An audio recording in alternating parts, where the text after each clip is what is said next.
সহসা রোহিঙ্গা প্রত্যাবাসন অন্তত শুরু করা, এবং আমার কাছে যেটি মনে হচ্ছে অ্যাটলিস্ট তার এ ব্যাপারে ইচ্ছা আছে। তার সরকারের সিদ্ধান্ত সেটি তো একটা সামগ্রিক সিদ্ধান্তের ব্যাপার।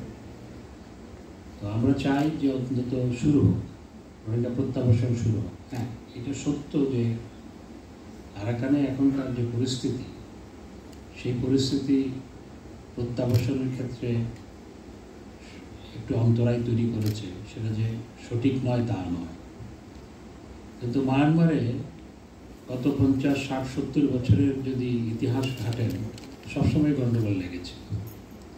সুতরাং এই প্রত্যাবাসন শুরু করার ক্ষেত্রে এটিকে অজুহাত হিসাবে যেন দাঁড় করানো না হয়, সেটি আমি গতকাল বলেছি।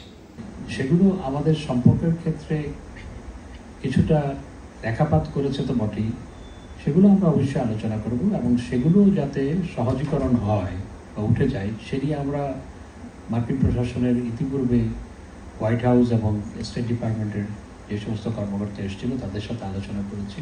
সেই প্রসঙ্গগুলো স্বাভাবিকভাবে আসতেই পারে, তবে আমাদের সম্পর্ক এগিয়ে নিয়ে যাওয়ার লক্ষ্যেই আমরা উভয় দেশ কাজ করছি এবং করব।